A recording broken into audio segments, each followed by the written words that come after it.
আপনারা দেখছেন একুশে টেলিভিশন।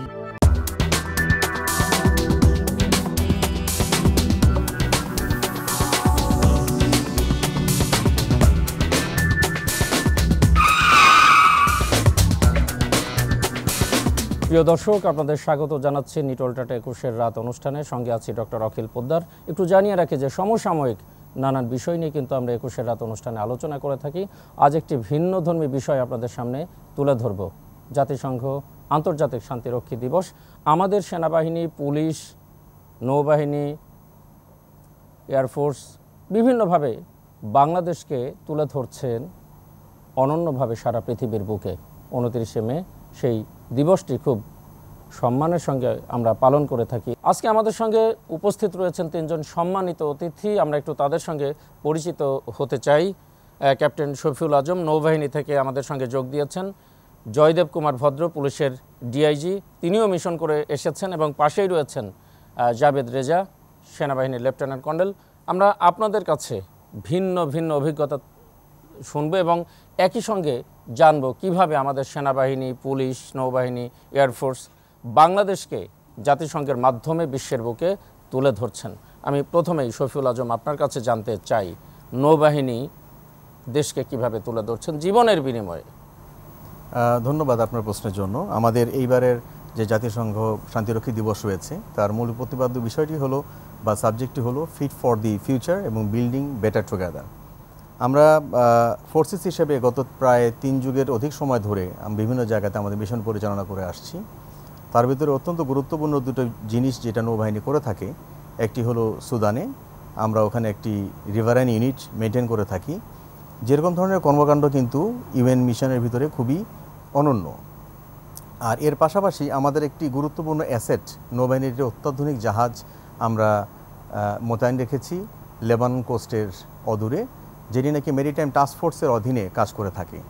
এবং এই মেরিটাইম টাস্ক ফোর্সের অধীনে কিন্তু শুধুমাত্র খুব যারা অত্যাধুনিক নৌবাহিনী মেনটেন করে, অত্যন্ত প্রফেশনাল নৌবাহিনী মেনটেন করে, তারাই এখানে পার্টিসিপেট করে।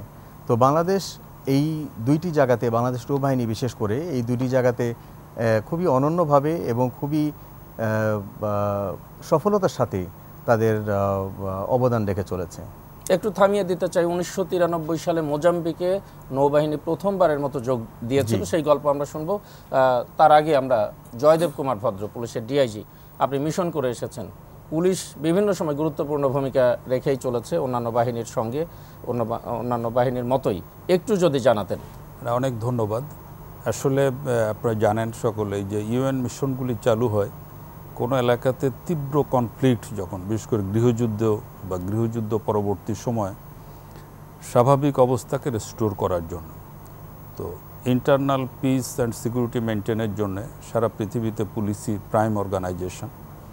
তো আমাদের ইউএনএ ম্যান্ডেট থাকে মূলত দুই রকম। কোথাও থাকে এক্সিকিউটিভ মিশন, সরাসরি পুলিশিং, যেটা আমরা দেশে করি, ওই কাজটা ওখানে যেয়ে করতে হয়। আর কোথাও থাকে অবজারভার, সেখানে আমরা লোকাল পুলিশের বিল্ড আপ, ইভেন রিক্রুটমেন্ট থেকে recruitment, training, daily to daily work monitoring করা, ট্রেনিং করা এবং তাদের উপরে এক ধরনের নজরদারিও, যে তারা কোনো যদি ব্যত্যয় করে সেগুলিকে প্রপার অথরিটিকে জানানো, এই সার্বিক কাজগুলি পুলিশকে করতে হয়। তো কাজ আমরা দেশে যেরকম করি, আসলে বাইরে যেও কাজের ধরনটা খুব বেশি কিছু আলাদা না, প্রায় একই রকমের কাজ, যদিও সিচুয়েশান আলাদা, আইন কানুন আলাদা, পরিবেশ আলাদা, বাট কাজের ধরন ওয়ার্ল্ড ওয়াইড পুলিশ কিন্তু একই রকম। মিশনের ক্ষেত্রেও সেটা প্রযোজ্য। এবং গত ৩ যুগ প্রায় আমাদের শুরু হচ্ছে 89 নামিবিয়া মিশন দিয়ে বাংলাদেশ পুলিশ কাজ শুরু করেছে। আমরা ২১,০০০-এর বেশি পুলিশ অফিসার বিভিন্ন ক্যাটাগরিতে আমরা মিশনে অংশগ্রহণ করেছি। ২১টা দেশে 23টা মিশনে আমাদের অংশগ্রহণ ছিল এবং আমরা দুঃখজনকভাবে ২৪ জন সহযোদ্ধাকে আমরা এই মিশন এরিয়াতে হারিয়েছি। তো সব মিলিয়ে সারা পৃথিবীতে কন্ট্রিবিউটিং দেশগুলির মধ্যে বাংলাদেশ বরাবরই আর্মি, পুলিশ সব মিলে ১ নম্বরে থাকে, এখনও ১ নম্বরে। এবং এইটা ওয়ার্ল্ড রিকগনাইজ করে যে আমাদের শান্তির প্রতি আমাদের যে কমিটমেন্ট এবং আত্মত্যাগ, এটাকে বিশ্ব মনে করে। এবং আমরা যারা যাই, আমরা এই সবসময় কাজ করার ক্ষেত্রে দেশের বিষয়টা আমরা মাথায় রাখি, যে আমার যে কোনো একটা ছোট বিচ্যুতি আমার দেশকে একটা লজ্জার মুখে ফেলে দিতে পারে। ফলে আমরা চেষ্টা করি যে যতটা না আমাদের প্রফেশনালিজম আছে তার থেকেও বেশি শো করার এবং ব্যক্তিগত ইন্টিগ্রিটি ডিসিপ্লিনের জায়গাটাকে সর্বোচ্চ গুরুত্ব দিয়ে আমরা সার্ভিস দেওয়ার চেষ্টা করি। একটু আরও গল্প আমরা শুনবো লেফটেন্যান্ট কর্নেল জাবেদ রেজা। 1988 সালে ইরাক ইরান যুদ্ধের সময় 15 জন পর্যবেক্ষক টিম নিয়ে আপনারা প্রথমবারের মতো শুরু করেছিলেন জাতিসংঘ মিশনের কার্যক্রম। একটু যদি বলতেন সেই সময় প্রেক্ষাপট থেকে আজকের যে অগ্রযাত্রা সব কিছু মিলে জানতে চাই আপনার কাছে। আপনাকে ধন্যবাদ। আমি প্রথমে আপনাকে বলতে চাই যে গত 3 দশকে আমাদের যে অগ্রযাত্রাটা এসে পৌঁছেছে, আপনি অলরেডি জানেন যে বাংলাদেশ সশস্ত্র বাহিনী তথা বাংলাদেশ পুলিশও আমরা যে শান্তিরক্ষী মোতায়েন করে থাকি, গত 2020 সাল থেকে অদ্যাবধি আমরা কিন্তু শান্তিরক্ষী প্রেরণের ক্ষেত্রে শীর্ষে অবস্থান করছি। এবং অদ্যাবধি এটা ধরে থাকার পিছনে আমি বলবো যে এটা শুরুটা কিন্তু অনেক আগে হয়েছে। যদি বলি যে আমাদের সর্বকালের সর্বশ্রেষ্ঠ বাঙালি জাতির পিতা বঙ্গবন্ধু শেখ মুজিবুর রহমান যে দিক নির্দেশনা দিয়েছিলেন 1974 সালের সেপ্টেম্বরে, যেটা জাতিসংঘের সাধারণ অধিবেশনে উনি বলেন যে শান্তি রক্ষার জন্য আমাদের যেখানে প্রয়োজন হবে সেখানে আমরা সমর্থন দিব। এবং পরবর্তীতে বঙ্গবন্ধু সংবিধানে শান্তিরক্ষী হিসেবে আমাদের সশস্ত্র বাহিনীর যে নিয়োজিত হবে এটা কিন্তু অন্তর্ভুক্ত করে। এবং তার সুযোগ্য কন্যা আমাদের মাননীয় প্রধানমন্ত্রী তার সেই দিক নির্দেশনাটাকেই তার নিরলস প্রচেষ্টার মাধ্যমে বজায় রেখেছেন। আমি যদি বলি আমাদের মাননীয় প্রধানমন্ত্রীর দূরদর্শিতা, তার সঠিক সময়ে সঠিক সিদ্ধান্ত গ্রহণ এবং জাতিসংঘের নেতৃবৃন্দের সাথে বিভিন্ন সময়ে কূটনৈতিক আলোচনা এবং আমাদের শান্তিরক্ষীদের বিভিন্ন সহায়তার মাধ্যমে আমাদের গ্রহণযোগ্যতাকে উনি অনেক বৃদ্ধি করেছেন। এবং ধারাবাহিকতায় আমাদের সম্মানিত সেনাবাহিনী প্রধানও আমাদের জাতিসংঘের যারা নেতৃত্বে আছেন তাদের সাথে এবং বিভিন্ন মিশনে আমাদের যারা নিয়োজিত আছেন সেখানকার সামরিক এবং বেসামরিক কর্মকর্তাদের সাথে আলোচনার মাধ্যমে আমাদের গ্রহণযোগ্যতার এই যে ফলটা এটাকে আরও ফলপ্রসূ করে যাচ্ছেন।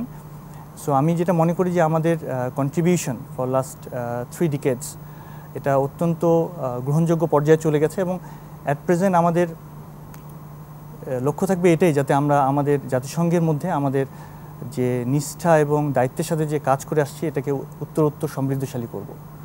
ধন্যবাদ। একটু জানতে চাই, যেখানে শুরু করেছিলাম যে মোজাম্বিক থেকে শুরু, আজকে আপনাদের অবস্থানটা কোথায়?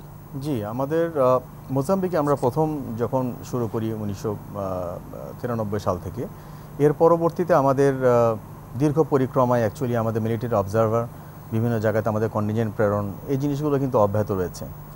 খুব বিশেষ করে যেটা আমি মেনশন করতে চাই সেটা হলো আমাদের এই যে একটি জাহাজের যে পার্টিসিপেশন, সর্বপ্রথম এটি শুরু হলো 2010 সালে এবং এই সময়টাতে আমরা যে লেবাননের অফ কোস্টে ইউএন ম্যান্ডেটকে বজায় রাখার জন্য আমরা অন্যান্য দেশের যে খুব অত্যাধুনিক নৌবাহিনী তাদের সাথে মিলিয়ে কাজ করা শুরু করলাম। তো এটা একটা আমাদের একটা অত্যন্ত গুরুত্বপূর্ণ একটা অবস্থান ছিল এবং সেটিকে আমরা আজ পর্যন্ত বিভিন্ন জাহাজকে সময়ে সময়ে পরিবর্তন করে এই মুহূর্তে বাণিজ্য সংগ্রাম এখানে নিয়োজিত রয়েছে। এবং বাণিজ্য সংগ্রাম কিন্তু বাংলাদেশ নৌবাহিনীর অত্যন্ত, শুধুমাত্র বাংলাদেশ নৌবাহিনী না, পুরো বিশ্বেই স্বীকৃত একটি খুবই অত্যাধুনিক জাহাজ। এখানে আমাদের যে জনবলরা রয়েছে তারা এই মেরিটাইম টাস্কফোর্সের আন্ডারে অন্যান্য নৌবাহিনীর সাথে কাজ করে থাকে। এর পাশাপাশি লেবাননের বিভিন্ন ধরনের যে জাহাজগুলো বাইরে থেকে আসে তাদেরকে প্রয়োজন অনুযায়ী সহায়তা প্রদান করে থাকে। বিভিন্ন ধরনের যদি অনৈতিক বা অবৈধ কোনো কার্যক্রম ঘটার সম্ভাবনা থাকে তাহলে সেগুলোকে তারা প্রতিহত করে। প্রতি মাসে অন্তত তা না হলে 20 থেকে 22 দিন তারা সমুদ্রে অবস্থান করে। অত্যন্ত দুরূহ একটা কাজ এবং অত্যন্ত কমিটিং একটা কাজ। বা যে কথাটা আমি ওনারা যেটা বলেছেন তার সাথে একটু অ্যাড করতে চাই যে আমাদের বিভিন্ন জায়গাতে যারা শান্তিরক্ষী রয়েছে তাদের সফলতা এবং আমাদের গ্রহণযোগ্যতার পিছনে একটা অন্যতম গুরুত্বপূর্ণ কারণ বলে আমি মনে করি শৃঙ্খলা। সেই শৃঙ্খলা নিজের শৃঙ্খলা, সেই শৃঙ্খলা যে তার যে প্রতি কমিটমেন্ট, সেই কমিটমেন্টের শৃঙ্খলা এবং অন্যান্য দেশের প্রতি যে আমাদের যে একটা অ্যাফিলিয়েশন এবং তাদেরকে যে নিজের মতো করে তাদের পরিস্থিতিটাকে ডেভেলপ করার জন্য আমাদের যে কন্ট্রিবিউশন নিজের মন থেকে, এটা সর্ব জায়গাতে আমরা এটার একটা ছাপ দেখতে পেয়েছি, রাখতে পেরেছি এবং সকলের দ্বারাই এটা স্বীকৃত একটি বিষয়। এবং নৌবাহিনীর একটি বিষয় কিন্তু রয়েছে যে যেমন পুলিশ এবং সেনাবাহিনী কিন্তু স্থল পথে বা একটা ভূমিতে কাজ করে, আপনারা কিন্তু একেবারেই সমুদ্রের মাঝে। সেই ক্ষেত্রে আমার তো মনে হয় যে অন্যদের চেয়ে আপনাদের ঝুঁকিটা একটু বেশিই, একটু বেশি। একটু বেশি ডেফিনেটলি, কারণ ওখানে যে রিস্কগুলো থাকে সেগুলো ডেফিনেটলি ল্যান্ড ওরিয়েন্টেড নয়, এবং অনেক কিছুই থাকতে পারে যেগুলোর ক্ষেত্রে আপনি অনেক ক্ষেত্রে জানেনই না যে শত্রুপক্ষ সেটা কি অ্যাকচুয়ালি কোন দিক থেকে আসছে বা কারা যে এই ধরনের কর্মকাণ্ড ঘটাতে পারে, এটা কমপ্লিটলি মানে আনসার্টেন। এরকম একটা ঝুঁকিপূর্ণ পরিবেশের ভিতরেই কিন্তু আমরা এই মুহূর্তে যেমন আমরা দেখছি যে একটি বাংলাদেশের সাইক্লোনের একটা সম্ভাবনা দেখা দিচ্ছে, এই ধরনের বিষয় আসলেও কিন্তু ওখানে সমুদ্রে আমাদের ফেস করতে হয়। ধন্যবাদ। একটু জয়দেব ভদ্র, আপনার কাছে জানতে চাই, যুদ্ধ বিধ্বস্ত অন্ধকারাচ্ছন্ন যেখানে কেউ যেতে চায় না, এই যে আমাদের শান্তিরক্ষীরা যে কতটা ঝুঁকি নিয়ে সেখানে কাজ করছে, যেমন নামিবিয়া থেকে আপনাদের পুলিশের শান্তিরক্ষী মিশন শুরু হয়েছিল এবং আজ পর্যন্ত আপনারা কিন্তু একের পর এক কাজ করেই যাচ্ছেন, একটু যদি বলতেন। আমরা আগে বলেছি যে আমরা 21টা দেশে 23টা মিশনে বাংলাদেশ পুলিশ কাজ করেছে, এবং যেটা বললেন যে যে জায়গাগুলিতে আমরা কাজ করতে যাই যুদ্ধ বিধ্বস্ত, এবং মিশনগুলির একটা বড় অংশ আফ্রিকাতে, যে জায়গাগুলি এমনিতেই অনুন্নত, সেখানে গোষ্ঠীগত দ্বন্দ্ব প্রবল, এবং সব জায়গাতে যে যুদ্ধ থেমে গেছে শান্তি পুনঃস্থাপিত হয়েছে তাও না। তো সকল রকমের ঝুঁকি থাকে এবং আপনার স্বাভাবিক জীবনযাপন করার পরিবেশটাও থাকে না। তো এরকম একটা জায়গাতে কাজ করতে যেতে গেলে যেটা লাগে, প্রথম হচ্ছে আপনার কমিটমেন্টের জায়গা, যে আপনি রাষ্ট্রকে রিপ্রেজেন্ট করছেন, এটা একটা সুযোগও। এই সুযোগগুলি আমরা যারা চাকরি করি তাদের কিন্তু খুব কম ঘটে, যে আমার রাষ্ট্রকে রিপ্রেজেন্ট করে একটা আন্তর্জাতিক ফোরামে। তো এটা একটা গর্বের ব্যাপার থাকে, সেটা একটা মোটিভেশন। দ্বিতীয় হচ্ছে যে আন্তর্জাতিক পেরিফেরিতে আমরা বহু দেশের মানুষের সাথে কাজ করার সুযোগ পাই। যেমন আমি লাইবেরিয়াতে কাজ করেছি, সেখানে তখন 2007-08-এ 45টা দেশের পুলিশ ছিল, অন্য অন্য কম্পোনেন্ট মিলে আর্মি সিভিলিয়ান মিলে 102টা দেশের মানুষ কিন্তু ইউএন আমব্রেলার নিচে একসাথে আমরা কাজ করেছি। তো এটা একটা সুযোগ যে ভিন্ন ভিন্ন সংস্কৃতির মানুষকে কাছ থেকে দেখা, তাদের কাছ থেকে কিছু লার্নিং নেওয়া এবং নিজের দেশ নিজের সংস্কৃতিকে তুলে ধরা। তো এই সব মিলে একটা মোটিভেশন কিন্তু ভিতরে কাজ করে। এই মোটিভেশন থেকেই যে অসুবিধাগুলি আমরা ফেস করি, থাকা খাওয়া চলাফেরা এবং রোগ শত্রুর ঝুঁকি। আফ্রিকাতে আপনি জানেন যে ম্যালেরিয়াটা একটা ভয়াবহ থ্রেট, এবং আমরা 24 জনকে হারিয়েছি, একটা বড় অংশ কেউ মাইন বাস্টে মারা গেছেন, অনেকে অসুস্থ হয়ে বিশেষ করে ম্যালেরিয়ার কারণে। তো এই ঝুঁকিগুলি মোকাবেলার শক্তিটা আসে মূলত এই মোটিভেশন থেকে। একটু আমরা শুনবো লেফটেন্যান্ট কর্নেল জাভেদ রেজার কাছ থেকে। আপনারা যেখানেই কাজ করেন, শুধু আপনারা না, নৌবাহিনী, এয়ারফোর্স বা পুলিশ, লোকাল প্রশাসনের সঙ্গে সাধারণ মানুষের সঙ্গে কিন্তু আপনারা একীভূত হয়ে যান, মিশে যান, এবং বিভিন্ন এলাকায় আমরা দেখেছি যে বাংলা ভাষাও তারা শিখে ফেলেছে। এই যে লোকাল প্রশাসন এবং সাধারণ মানুষের সঙ্গে আমাদের শান্তিরক্ষীরা মিলে মিশে একাকার হয়ে যায়, এই গুণগুলো অন্য দেশের শান্তিরক্ষীদের আছে নাকি এটা আপনাদের এক্সট্রাঅর্ডিনারি? আমি একটু আমাদের বাংলাদেশের শান্তিরক্ষীদেরকে এগিয়ে রাখব, কারণ আপনি নিজেও আমাদের সাথে একীভূত হয়ে মিশনে অংশগ্রহণ করেছিলেন। আপনি খেয়াল করে দেখবেন আমাদের ম্যান্ডেটের আন্ডারে কিছু কার্যক্রম পরিচালনা করতে হয়, যেটা অপারেশনাল কার্যক্রম যদি আমরা বলে থাকি। এর বাইরেও কিন্তু আমরা কিছু অ্যাডমিনিস্ট্রেটিভ কাজ করে থাকি। ফর এক্সাম্পল কমিউনিটি বিল্ডিং, যেহেতু আমাদের ক্যাপাসিটি আছে, আমরা কমিউনিটি বিল্ডিংয়ের আন্ডারে যোগাযোগ ব্যবস্থাগুলো উন্নয়নের ক্ষেত্রে কাজ করি। এছাড়া চিকিৎসা সেবা প্রদানের জন্য আমরা বিভিন্ন ধরনের উদ্যোগ গ্রহণ করি। স্কুল কলেজ বিদ্যালয়গুলো তৈরি করার ক্ষেত্রে আমরা বেশ গুরুত্বপূর্ণ ভূমিকা পালন করছি। সো অপারেশনাল কার্যক্রমের পাশাপাশি যে স্থানীয় প্রশাসনকে সহায়তার সাথে সাথে ওদের যে ডেভেলপমেন্টগুলো আমরা করছি, এগুলো কিন্তু স্থানীয়দের কাছে অত্যন্ত গুরুত্বপূর্ণ ভূমিকা পালনে সহায়ক ভূমিকা পালন করছে।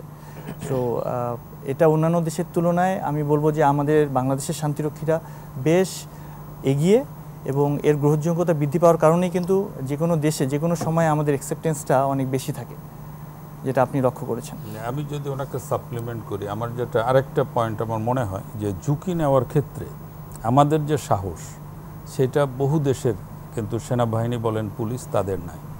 এই জায়গাগুলিতে যাওয়ার পরে লোকাল লোকদেরকে অনেকে প্রচণ্ড ভয় পায়, একটা দূরত্ব মেনটেন করে নিরাপত্তা ঝুঁকি থেকে বা সাংস্কৃতিক যে ব্যবধান এই জায়গা থেকে। আমাদের বাংলাদেশিদের এটা একটা অনন্য গুণ, আমি বলবো যে আমরা দ্রুত মানুষকে আপন করতে পারি, ঝুঁকি নিতে পারি অন্যদের চেয়ে বেশি, অথবা সিচুয়েশনকে রিড করতে পারি দ্রুত। যার কারণে ওই কমিউনিটির সাথে মিশে যাওয়াটা আমাদের পক্ষে সহজ। ধন্যবাদ। ধন্যবাদ। দর্শক শুনছিলেন ভিন্ন ভিন্ন অভিজ্ঞতা, বিভিন্ন জায়গায় তারা কিন্তু মিশন করে এসেছেন। আমরা আরও শুনবো। নিচ্ছি নিটোল টাটা 21 রাত অনুষ্ঠানে বিরতি। কোথাও যাবেন না, থাকবেন 21 টেলিভিশনের সঙ্গে।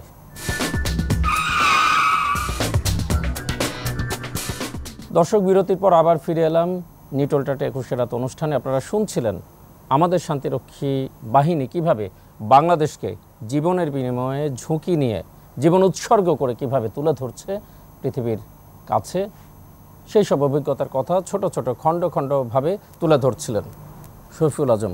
ক্যাপ্টেন শফিউল আজম, আপনি সুন্দর করে বলছিলেন এবং রীতিমতো আমাদের নারী সেনারা কিন্তু একটা সারা পৃথিবীর বুকে একটা ঝাঁকি দিয়ে দিয়েছে, তারা যে সুন্দরভাবে কাজ করছে। একটু আপনার দেখা জানার গণ্ডি থেকে আমরা একটু শুনতে চাই সেসব কাহিনী। যে আমাদের নারী সেনারাও এবং নারী কর্মকর্তারাও বিভিন্ন জায়গাতে মিশনে যোগদান করেছে এবং আমরা দেখেছি যে তারা আমাদের সাথে বিভিন্ন জায়গাতে যে সকল মিশন কমপ্লিট করার কথা সেগুলো আমাদের সাথে সাথেই সমস্ত কর্মকাণ্ড করেছে। এবং একটা খুব ভালো একটা সুবিধা আমরা সবসময় পেয়েছি নারী সেনারা আমাদের সাথে থাকার কারণে, সেটা হলো সিভিল মিলিটারি যে রিলেশনশিপ, সেই রিলেশনশিপটা মেনটেন করার ক্ষেত্রে কখনো কখনো আমাদেরকে হয়তো বা এরকম কিছু ডিফিকাল্টিস ফেস করতে হতো, তো যেগুলো আমাদের হয়তো একটা নারী সদস্য থাকলে হয়তো বা সেটা আরও ভালোভাবে করতে পারি। এই পয়েন্ট অফ ভিউ থেকে আমরা দেখেছি যে তারা খুব সুন্দরভাবে দায়িত্বটা আমার পালন করেছে এবং আমাদের যে ওভারঅল ম্যান্ডেট যে ইউএনের সেটাকে ফুলফিল করার জন্য তারা খুব গুরুত্বপূর্ণ ভূমিকা রেখেছে। আমি একটু জাভেদ রেজার কাছে যেতে চাই, লেফটেন্যান্ট কর্নেল জাভেদ রেজা। আমি যখন গিয়েছি আমি দেখেছি যে আমাদের নারী সেনারা আফ্রিকার যারাই যেখানে কাজ করছে, আমি বিশেষ করে বুনিয়াতে কঙ্গোতে দেখেছি যে মানে গ্রামে রিমোটে চলে গিয়ে তারা অন্যের বাচ্চাকে কোলে নিচ্ছে, জীবনের ঝুঁকি আছে, কেউ কাউকে চেনে না। এই যে আপন করে নেওয়ার যে একটা প্রবণতা, কোথাও প্রথম যাচ্ছে কিন্তু সেখানে গিয়ে বাচ্চাদেরকে আঁকড়ে ধরছে, নারীদেরকে আঁকড়ে ধরছে, তাদেরকে নানানভাবে শিক্ষা দিচ্ছে, বিশেষ করে স্বাস্থ্যগত নানান সমস্যা এবং শিক্ষা দিচ্ছে। এই যে আপন করে নেওয়ার যে একটা প্রবণতা আমরা দেখেছি পুলিশের মধ্যে, এই জিনিসটা আমরা দেখেছি বিশেষ করে নারীদের মধ্যে। এই জিনিসটা কি অন্য দেশের আছে নাকি শুধু আমরাই সারা পৃথিবীতে ব্যতিক্রম? অন্য দেশে নেই এটা আমি বলবো না, তাদের আছে, বাট আমাদের নারীরা কিন্তু এক্ষেত্রে অগ্রণী ভূমিকা পালন করছে। আপনি জানেন যে জেন্ডার মেইন স্ট্রিমিংয়ের আওতায় জাতিসংঘ একটা ম্যান্ডেট দিয়েছে যে 2018 থেকে 2028 সালের মধ্যে একটা উল্লেখযোগ্য সংখ্যক নারী সদস্যদেরকে ইউনাইটেড নেশন মিশনে অংশগ্রহণ করতে হবে। সেই ক্ষেত্রে আমি আপনাদেরকে বলব যে বাংলাদেশ সশস্ত্র বাহিনী কিন্তু অনেকাংশে এগিয়ে গেছে। একটা স্ট্যাটিস্টিক যদি দেই, গত কয়েক বছরের মধ্যে আমাদের এ পর্যন্ত 1041 জন নারী সদস্য কিন্তু ইউনাইটেড নেশন মিশন অংশগ্রহণ করে সার্থকভাবে শেষ করেছে এবং অ্যাট প্রেজেন্ট আপনার 359 জন নারী সদস্য অংশগ্রহণরত অবস্থায় রয়েছে বিভিন্ন অ্যাপয়েন্টমেন্টে। এটা অবজারভার বলেন, একজন শান্তিরক্ষী হিসেবে বলেন, অথবা একজন স্টাফ অফিসার হিসেবে বলেন। আপনি যে বিষয়টা মেনশন করছিলেন যে একজন শান্তিরক্ষী হিসেবে আমাদের নারী সদস্যরা যেভাবে মানে একবারে মিলেমিশে লোকালদের সাথে এক হয়ে ওদের বিভিন্ন কার্যক্রমের সাথে একীভূত হচ্ছে, তাদেরকে আপন করে নিচ্ছে, এটা কিন্তু আমাদের বাঙালিদের একটা মৌলিক গুণাবলীর অংশ এবং যেটা আমরা ওখানে এক্সপ্লোর করতে পেরেছি এবং যার কারণে স্থানীয়দের কাছে একটা ভালো সুনাম অর্জন করতে পেরেছি। আমি একটু ডিআইজি জয়দেব ভদ্রের কাছে যেতে চাই। কখনো কি এরকম হয়েছে যে আপনারা 1 বছর ছিলেন বা আসার সময় ওই এলাকার মানুষ আপনাদেরকে আঁকড়ে ধরতে চায় বা যেতে দিতে চায় না বা আসতে দিতে চাচ্ছে না, এরকম হয় কি না? না, এটা তো হয়, কারণ আমি আগেই বলেছি যে আমাদের মিক্সিংটা হয় খুব বেশি এবং বিশেষ করে পুলিশে আমাদের কাজই তো মানুষকে নিয়ে, দেশেও যেমন দেশের বাইরেও। যেমন আমি লাইবেরিয়াতে ছিলাম 2007-08, আজম ভাই লাইবেরিয়া কাজ করে আসছেন 2007-08 এবং একই জায়গাতে আমরা কাজ করেছি। আমি যেখানে হারপার মেরিল্যান্ড কাউন্টি, এটা লাইবেরিয়ার, উনিও পরে ওখানে কাজ করেছেন 5 বছর পরে। আমি ছিলাম ওই অঞ্চলে রিজিওনাল কমান্ডার। আমার লাইবেরিয়ার 15টা কাউন্টির আপনার 3টা কাউন্ট্রি নিয়ে আমার রিজিয়ন ছিল, এখানে 200-র মতো গ্রাম। আমি এর প্রত্যেকটা গ্রামে গিয়েছি এবং 2টা ট্রাইব ওখানে, মূলত গ্রেবো এবং ক্রু, এই রিজিয়নটার মধ্যে, এটা আইভরি কোস্টের বর্ডারে, কাভালা নদী, এদিকে হপম্যান রিভার এর মাঝখানের জায়গাটা, এর প্রত্যেকটা গ্রামে আমি গেছি। ফলে ওই 2টা সম্প্রদায়ের সাথে খুব নিবিড় সম্পর্ক ছিল এবং যেদিন আমরা চলে আসি এয়ারপোর্টেই অনেকে আসছিলেন তো এরকম অনেকের ক্ষেত্রেই ঘটে, কারণ আপনি যখন যেখানে কাজ করেন ওই জায়গা এবং মানুষকে ভালোবাসাটা ইম্পর্টেন্ট, সেটা আপনাকে সার্ভিস দিতে উদ্বুদ্ধ করে এবং মানুষ এই ভালোবাসাটাকে ফিল করে। ইভেন জীবজন্তু, আপনি কুকুর বিড়াল তাকেও যদি ভালোবাসেন সে কিন্তু আস্তে আস্তে আপনার কাছে চলে আসে।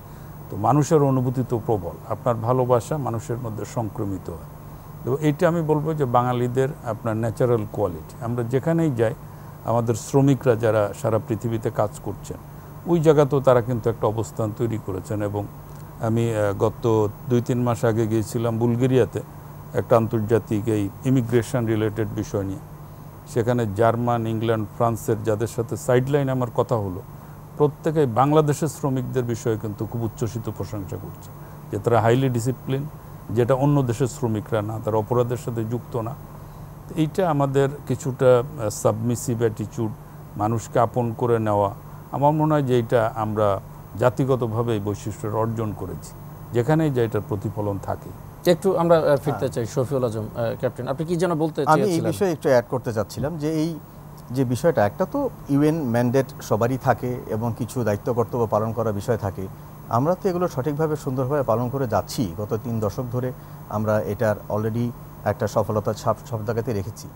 এর পাশাপাশি যে বিষয়গুলো থাকে, যেমন আমি একটা উদাহরণ দিতে চাই, সুদানে যখন আমাদের কন্টিনজেন্ট প্রথম গেল, ইট ওয়াজ এ কমপ্লিট ডেজার্ট।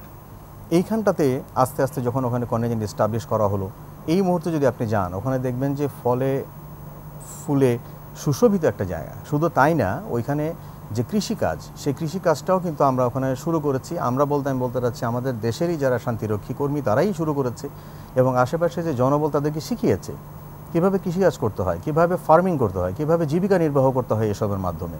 যারা কিনা শুধুমাত্র নেচারের উপরে ডিপেন্ড করেই থাকতো, তাদেরকে এই যে রিসোর্সেস, ন্যাচারাল রিসোর্সেস, সেগুলোকে কাজে লাগিয়ে সেগুলো থেকে কীভাবে করে সে তার ফলটা তুলে নিয়ে আসতে হয় সেটাও শিখিয়েছে।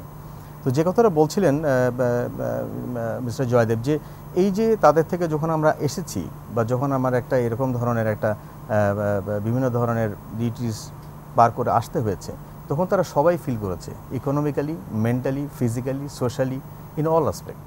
চমৎকার চমৎকার। মিস্টার জাভেদ রেজা, এই যে ভিন্ন ভিন্ন অভিজ্ঞতার কথা আমরা শুনছি, আমি যখন কঙ্গোতে গিয়েছি, ফোর্স কমান্ডারের সঙ্গে আমাদের অ্যাপয়েন্টমেন্ট ছিল। আমার খুব ইচ্ছা ছিল আমার বাংলাদেশের কোনো সেনাবাহিনী, বাংলাদেশের যদি কোনো পুলিশ কর্মকর্তা বা নৌবাহিনী বা এয়ারফোর্স ওই জায়গাতে যেতে পারতেন, আমার বুকটা খুব ভরে যেত আর কি। ইদানিং কিন্তু একজন মেজর জেনারেল ওই জায়গাতে যোগদান করেছেন। এটি বাংলাদেশের জন্য কিন্তু একটি বিশাল ব্যাপার যে আমার দেশের মেজর জেনারেল ওখানে ফোর্স কমান্ডার। এই যে জাতিসংঘের হেডকোয়ার্টারেও কিন্তু এখন আমাদের শান্তিরক্ষীরা কাজ করছে, একটু যদি তুলে ধরতেন।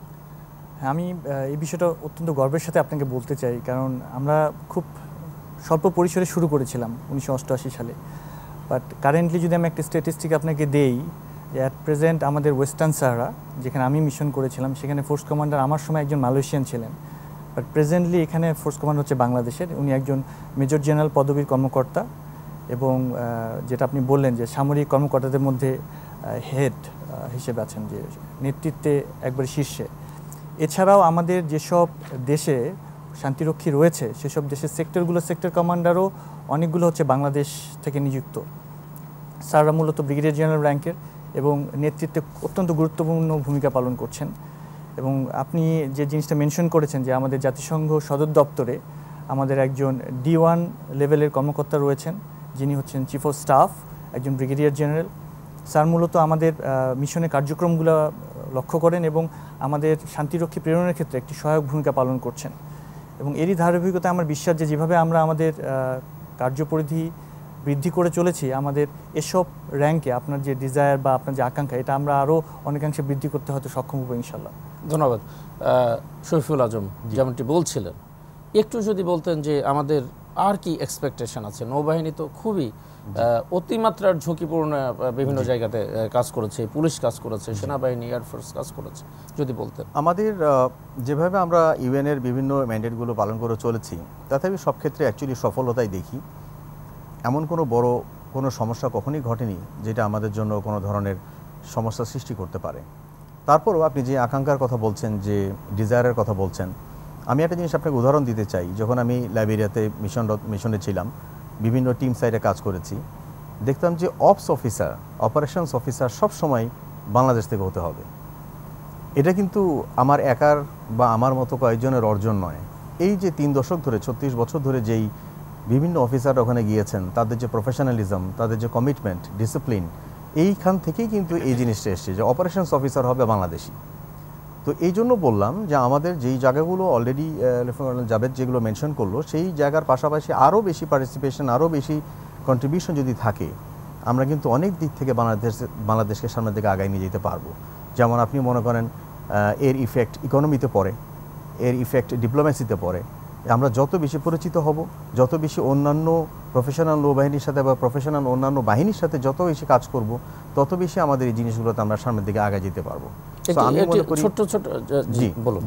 আমি মনে করি যে এই আরও ইন্টারন্যাশনাল যে পরিমণ্ডলগুলো রয়েছে, বিশেষ করে জাতিসংঘের যে বিভিন্ন ধরনের যে আসপেক্ট এবং বিভিন্ন ধরনের কনসার্নগুলো রয়েছে, ওখানে আমাদের পার্টিসিপেশনগুলো আরও বাড়া সম্ভব বলে আমি মনে করি। এবং সেই ক্ষেত্রে আমরা যদি আমাদের এই বর্তমান যে কর্মস্পৃহায় ধারাবাহিকতা বজায় রাখি, সেগুলো ভবিষ্যতের দিনগুলোতে আরও ভালো হবে, আরও বাড়বে বলে আমার বিশ্বাস। একটু জানতে চাই জয়দেব ভদ্র আপনার কাছে, যে আমাদের সেনাবাহিনী, এয়ারফোর্স বা পুলিশ, আপনাদের নৌবাহিনী, সবারই কিন্তু চ্যারিটি ওয়ার্ক থাকে।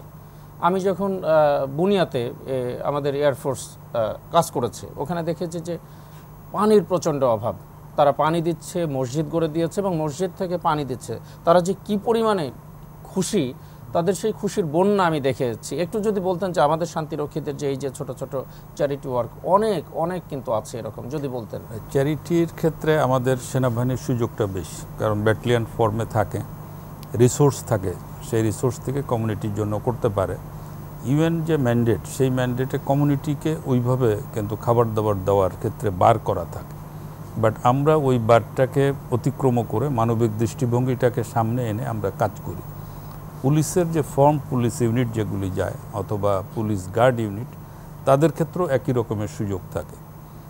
তো এই আপনার চাইল্ড কেয়ার, বিভিন্ন স্কুলে যে আমাদের পুলিশের সদস্যরা কিন্তু টিচার হিসেবে ওখানে পার্ট টাইম কাজ করে, হিস্ট্রি, ইতিহাস, তারপর সংস্কৃতি সম্পর্কে কথা বলে, খাবার দাবার নিয়ে বিভিন্ন এলাকাতে যে আমরা সাপ্লাই দিই। তো এইটাও ধরে আমরা দেশের মধ্যে কিন্তু প্রাকৃতিক দুর্যোগ আমাদের একটা কমন, বাংলাদেশের মতো জায়গাতে, সেখানেও আমরা পুলিশ, আর্মি কাঁধে কাঁধ মিলে যে কোনো ডিজাস্টারে আমরা একসাথে কাজ করি। তো এইটাও আমাদের কিন্তু প্র্যাকটিসের মধ্যে আছে, যে আমরা যে কাজগুলি দেশেই করি, আসলে এইটারই একটা প্রতিফলন কিন্তু আমরা বিদেশে যে এটা দেখায়। আর নারীর পার্টিসিপেশনে বাংলাদেশ পুলিশ কিন্তু ইউনিক। মিশনের যে ম্যান্ডেট, জাতিসংঘ পিসকিপিং মিশনের 25 সালের মধ্যে তারা 25% নারী রিপ্রেজেন্টেশন চান। এখন অলরেডি আমাদের মিশনে 33% নারী আছে। 364 জন কাজ করছেন 6টা মিশনে, 120 জন নারী। এবং আপনি জেনে অবাক হবেন, খুশিও হবেন যে ডিআর কঙ্গোতে মূল যে কিনশাসাতে মূল যে এয়ারপোর্টটা, এইটার সিকিউরিটি দিচ্ছে আমাদের একটা নারী ব্যাটালিয়ান, 120 সদস্যের একটা ব্যাটালিয়ান, এয়ারপোর্টের ফুল সিকিউরিটির দায়িত্বে তারা। তো সব মিলে আমার মনে হয় যে আমরা, আমাদের ক্যাপাসিটি আছে, আমাদের সংস্কৃতি, আমাদের পলিটিক্যাল লিডারশিপ, হেরিটেজ, এগুলি আমাদের সাপোর্ট করে। এবং আজম ভাই যেটা বললেন কৃষির ক্ষেত্রে, সুদানের উদাহরণ দিলেন, লাইবেরিয়াতেও আমরা যখন গেছি তখন ব্রাক প্রথম লাইবেরিয়াতে ঢুকলো, এবং আমরা থাকাতে আমরা সব জায়গায় ফ্যাসিলিটেট করেছি ব্রাককে। আফ্রিকাতে ঘুরে যেটা মনে হয়েছে যে তারা আমাদের থেকে কালচারে কিন্তু অনেক পিছিয়ে। এগ্রিকালচার একটা কালচার, আমাদের ভারতবর্ষে এটা শুরু হয়েছে অন্তত 6000 বছর আগে। আফ্রিকাতে এখনও ওই অর্থে তারা এগ্রিকালচারটাকেও কিন্তু তাদের সংস্কৃতির অংশ করতে পারে না। এখনও মানুষ ভ্রাম্যমান আছে, এখানে তো কাল ওখানে, সেটেলমেন্টের উপরে তাদের খুব বেশি আকর্ষণ নাই। তো এই অনেক ক্ষেত্রে আমরা এগিয়ে, আমাদের এই কালচারটাকে আমরা তাদের মধ্যে ট্রান্সমিট করার চেষ্টা করি, সেটা কৃষির ক্ষেত্রে, সেটা সংস্কৃতির ক্ষেত্রে, মানবিক আচরণের ক্ষেত্রে। আমাদের এই যে অত্যন্ত উন্নত মানের সমৃদ্ধ কালচার, এই কালচারটা আমাদেরকে কিন্তু ফ্যাসিলিটেট করে বাইরে কাজ করতে যেয়ে। ধন্যবাদ। যেমনটি বলছিলেন জয়দেব ভদ্র, জাভেদ রাজা, আপনার কাছে জানতে চাই, আমাদের 1,57,000-এর অধিক শান্তিরক্ষী সদস্য কিন্তু কাজ করছে ভিন্ন ভিন্ন কাজের মধ্যে। উনি যেমন বললেন যে কঙ্গোতে বা আমরা উগান্ডাতে দেখেছি যে ইঞ্জিনিয়ারিং ইউনিট অসাধারণ কাজ করছে। এই বিপদসংকুল এলাকা, পাহাড় পর্বত এলাকা, ওখানে আগ্নেয়গিরি আছে, তার মধ্যে দেখলাম যে আমাদের সেনাবাহিনীর কন্টিনজেন্ট তারা কিন্তু সুন্দর সুন্দর রাস্তা বানাচ্ছে। এই যে ব্যতিক্রমী কিছু কাজ যদি আরও জানাতেন আমাদের দর্শকদের। আপনার প্রিভিয়াস কোশ্চেনের কানেকশন নিয়েই বলবো যে চ্যারিটি ওয়ার্ক বলেন বা ডেভেলপমেন্ট ওয়ার্ক বলেন, আমাদের সেনাবাহিনীর সুযোগটা বেসিক্যালি ওনাদের চেয়ে অনেক বেশি, বিকজ আমাদের ম্যান পাওয়ার আছে, স্ট্রেংথ হিসেবে কাজ করে সেটা। সো আমরা যেটা ম্যান্ডেটের বাইরে যেগুলো কাজের মধ্যে যেগুলো আপনি মেনশন করলেন এগুলোই পড়ে বেসিক্যালি। সো শুধু যদি বলি যে আমাদের বিভিন্ন মিশনে যখন বলা হয় যে লাইন অফ কমিউনিকেশনটাকে মেনটেনেন্স করা, এর বাইরেও দেখা যায় যে আমরা দুর্গম এলাকার কিছু লোকজনকে বা গ্রাম অঞ্চলকে কিন্তু আমরা এইসব মেইন স্ট্রিমের সাথে কানেক্ট করে দিই লোকালি বিল্ড কনস্ট্রাক্টেড রোডের মাধ্যমে। সো ইন অ্যাডিশন যে কৃষির ফলনটা, এটাতে হেল্প করছি আমরা মানুষদেরকে। এছাড়া বিভিন্ন স্কুলে বুক ডিস্ট্রিবিউশনের কাজ, যেটা এটা চ্যারিটি ওয়ার্ক হিসেবে পড়ে, এবং আমাদের কমিউনিটির মধ্যে ইন্টারনাল কমিউনিটির মধ্যে গেমস অ্যান্ড স্পোর্টস কম্পিটিশনটাকে ইন্ট্রোডিউস করা, যার ফলে আমরা তাদের আরও কাছে আসতে পারি এবং আমাদের যে পারস্পরিক সম্পর্ক বৃদ্ধির ক্ষেত্রে কিন্তু অগ্রণী ভূমিকা পালন করছে। আমি দেখেছি যে শিক্ষার ক্ষেত্রে আমাদের সেনাবাহিনী একটি ব্যাপক ভূমিকা কিন্তু কঙ্গোতে রেখেছে, সিয়েরা লিওনেও করেছে। আর জানেন আপনি যে সিয়েরা লিওন যে 5 ইয়ার্স আমরা ছিলাম, তারপরেই কিন্তু সিয়েরা লিওন বাংলাকে তাদের সেকেন্ড ল্যাঙ্গুয়েজ হিসেবে ঘোষণা দেয়, যেটা আমাদের জন্য একটা বড় পাওয়া এবং গর্বের বিষয়। শফিউল আজম, এই যে মানুষের সঙ্গে মিশে যায় এবং বাংলা গান কিন্তু তারা গাইছে, বাংলাকে তারা তুলে ধরছে, এটা কি বাঙালির সঙ্গে মেলামেশার কারণে? না, শুধু মেলামেশা তো আছেই, যেটা আমাদের ভিতরে নাকি আপনাদের আন্তরিকতা, এটাকে আমি বেশি গুরুত্ব দিব আর কি। আমি এখানে একটু মেনশন করতে চাই, প্রথম দিকে বলেছিলাম যে আমাদের একটা রিভারেন ইউনিট রয়েছে সুদানে। তো তারা যেটা করে, নাইল রিভার দিয়ে 1200 কিলোমিটার একটা বার্জকে, যেই বার্জের ভিতরে খাবার থাকে, তেল থাকে, রসদ থাকে, বিভিন্ন ওষুধপত্রাদি থাকে, এগুলোকে ট্রান্সপোর্টেশন করে নিয়ে যায় এবং সেগুলোকে পুরোটা রাস্তায় তারা নিরাপত্তা প্রদান করে। এর পাশাপাশি যে চ্যারিটির কথা বলছেন, সেখানে কিন্তু লোকাল লোকজনকে বিভিন্নভাবে তারা সহায়তা করে থাকে, সেখানে মেডিকেল ক্যাম্পেইনিং হয়ে থাকে। তারপরে এই মেডিকেল ক্যাম্পেইনিং আমাদের যে মেরিটাইম টাস্কফোর্স রয়েছে, যে জাহাজটি বানজার সংগ্রাম লেবাননে, সেটাও করে থাকে। লেবাননে আপনি জেনে থাকবেন যে few lakhs diaspora, Bangladeshi diaspora আর দেয়ার, এবং তারা কিন্তু আমাদের মেডিকেল ক্যাম্পেইনে খুব উপকৃত হয়, তারা এখানে আসে। তো এই যে আমাদের বিভিন্ন ধরনের, শুধুমাত্র যে আমার বাঙালিদের জন্য তাই নয়, ওই লোকাল লোকজনকেও বিভিন্নভাবে সাহায্য সহযোগিতা করা, ওষুধপত্র দেওয়া, বিভিন্ন খাবার দাবার দেওয়া, যতটুকু সহায়তা করা যায়। ইভেন আমাদের যে স্পেশালিটি আছে সেগুলো দিয়ে সহায়তা করা, যেমন উদ্ধার কার্য।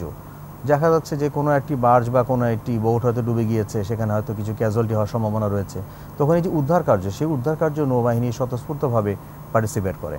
তো এই যে বিষয়গুলো রয়েছে, সেগুলো শুধুমাত্র যে তাদের সাথে মেলামেশা সেটাও নয়, একটা পারস্পরিক যে নির্ভরতা, এইটাও একটা বিষয় রয়েছে। এই দুটো বিষয় মিলিয়ে আমি মনে করি যে যেই ক্লোজনেস এবং যে একজন আরেকজনের সাথে যে সম্পর্কটা, এটা সুদৃঢ় হয় এই দুটো জিনিস। ধন্যবাদ জয়দেব ভদ্র। আপনার কাছে সর্বশেষ জানতে চাই, আমাদের অনেক প্রতিযোগী আছে, তাদেরকে উতরে কিন্তু আমাদের ওই জায়গাতে যেতে হচ্ছে, ভবিষ্যৎ পরিকল্পনা কি আমাদের?